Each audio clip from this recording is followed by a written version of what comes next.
So, als nächstes will ich euch mal noch mal meine Holzbevorratung zeigen. Das ist aus 2 mm Stahlblech, ist das gekantet.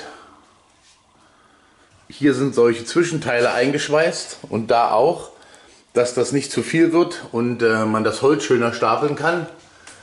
Das ist einmal links und rechts genau eingepasst in die Restlücke von dem Schrank, den wir dahin haben. Das ist ausgemessen und genau reingekommen. Unten ist es ein bisschen schräg und hier habe ich ein bisschen überlappt, weil wenn man mit dem Holz kommt und lässt diese Kante frei, dann schlägt man mit dem Holz dagegen und dann ist diese Putzkante ruckzuck im Arsch.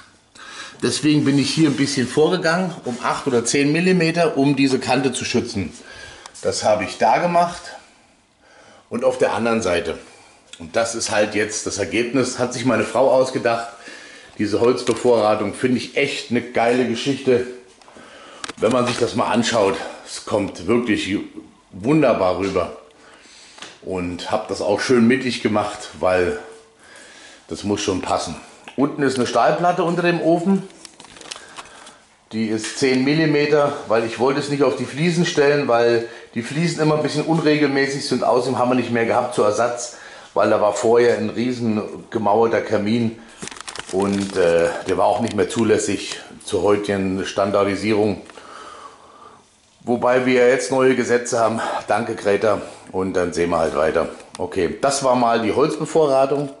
Hinten drin sieht man ja, ach so, hinten drin sieht man ja noch diese Beleuchtung. Dass es so aussieht, als ob es brennt, ist natürlich der absolute Burner. Das ist mit Funkschalter habe ich das gemacht von der Firma Pearl. Und wenn es richtig dunkel ist, kommt das ganz toll rüber. Ist eingestellt von 17 Uhr bis abends um 11 Uhr. Also alles elektrisch über Funkschalter. Und wie gesagt, über den Ofen muss ich nicht viel sagen. Das ist ein Aduro. Der hat 9 kW, wenn er richtig Speed hat. Der macht aus dieser 65 Quadratmeter oder aus diesem 65 Quadratmeter Zimmer macht er eine Sauna, wenn man den richtig hochjuckelt. Und es ist wirklich ein sehr tolles Gefühl hier drin. Es ist sehr schön warm und ganz toll gemütlich. Okay, das war die Holzbevorratung und es geht gleich nochmal weiter.